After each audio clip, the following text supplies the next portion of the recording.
we start with a new chapter of chemistry, structure of atom. Structure of atom की अगर हम बात करते हैं, नाम से पता चल रहा है एटम। तो जब अपन एक एटम के बारे में बात करते हैं तो एटम के बारे में बात करते हैं तो दिमाग में क्या क्या आता है। सबसे पहली बात, एटम को रिप्रेजेंट करने का जो सिंबल होता है अपन एक्स से रिप्रेजेंट करते हैं। इसके ऊपर साइड ए लिखा होता है और नीचे जेड लिखा होता है। ए कहने का मतलब क्या होता है, एटॉमिक मास।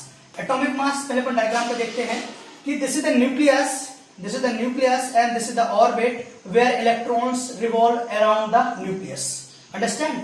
Electron है what negatively charged and in center proton and neutron are present where whole mass of atom is concentrated. जहां पे एटम का जो पूरा मास होता है कहां पे कॉन्सेंट्रेटेड होता है, उसके सेंटर पे होता है, जिसको अपन न्यूक्लियस बोलते हैं। और न्यूक्लियस में जो होता है वो क्या होता है, प्रोटॉन प्लस न्यूट्रॉन होता है। इसी प्रोटॉन प्लस न्यूट्रॉन को अपन किससे रिप्रेजेंट करते हैं, एटॉमिक मास। यदि एटॉमिक मास की बात करते हैं तो प्रोटॉन और neutron equal to what, atomic mass, and it is represented by symbol A. ठीक है, तो जब अपन ए बोलेंगे तो ए कहने का मतलब क्या है, एटॉमिक मास। और एटॉमिक मास कैसे अपन मेजर करते हैं, p plus n. Proton plus neutron क्या कहलाता है, एटॉमिक मास कहलाता है।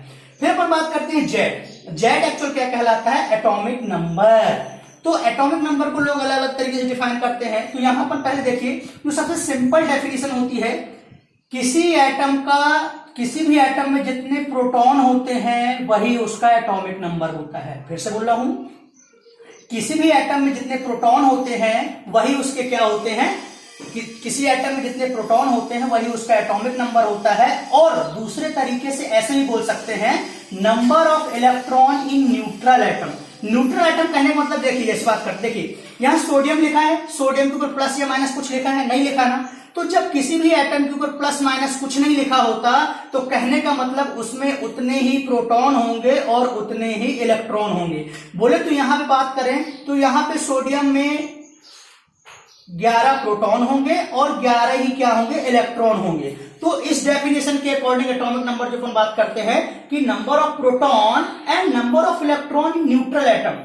तो न्यूट्रल एटम में जितने इलेक्ट्रॉन होंगे वही उसका एटॉमिक नंबर होगा।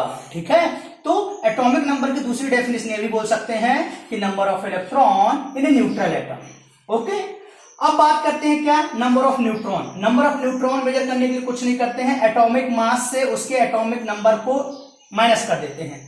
एटॉमिक मास से उसके एटॉमिक नंबर को माइनस कर देते हैं, you will gate atomic number,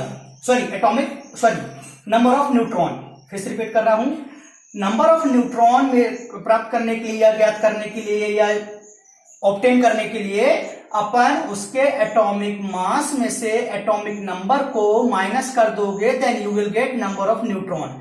C here one example, here it is written sodium. Sodium के ऊपर 23 लिखा है और नीचे 11 लिखा है। 11 तो अपन इसको कंपेयर कर देते हैं, जहां 11 लिखा है उसको किससे कंपेयर कर देंगे, जेड। तो कहने का मतलब जेड क्या है आपका, एटॉमिक नंबर। एटॉमिक नंबर बोले तो नंबर ऑफ प्रोटॉन। ठीक है, जेड इसका क्या कहला जाएगा, एटॉमिक नंबर कहला जाएगा। और वही एटॉमिक नंबर क्या कहला जाएगा, नंबर ऑफ प्रोटॉन। बोले तो कितने हैं उसमें, 11।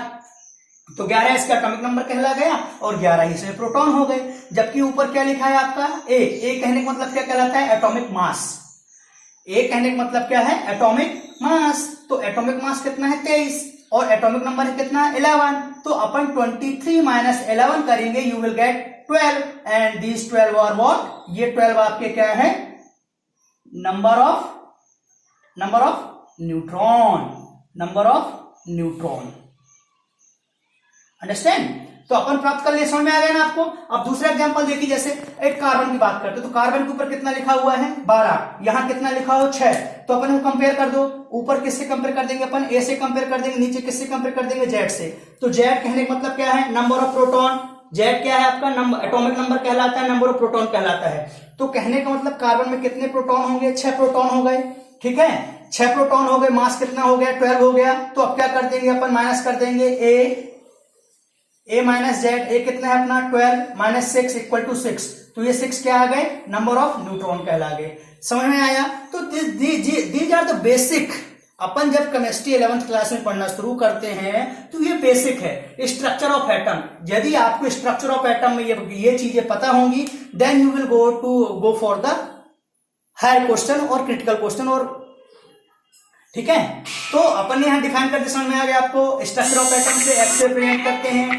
ए एटॉमिक मास कहलाता है, जेड एटॉमिक नंबर कहलाता है। एटॉमिक मास की बात करते हैं तो प्रोटॉन प्लस न्यूट्रॉन कहलाता है। एटॉमिक नंबर की बात करते हैं तो नंबर ऑफ प्रोटॉन और number of electron in neutral atom. This is very important word, see here. ठीक है, ठीक है। एंड बात करते हैं क्या, सोडियम। सोडियम में कितना होगा, 23 होगा। नीचे क्या है, 11 है, तो अपन यहाँ देख लेंगे, ए माइनस जेड कर देंगे, 23 माइनस 11 दीजिए 12, and 12 are what, number of neutron. Second example, carbon. Carbon के ऊपर कितना लिखा है, 12, एंड नीचे क्या लिखा है, 6 लिखा है, तो 12 minus 6 equal to 6। This 6 is what, number of neutron. Okay,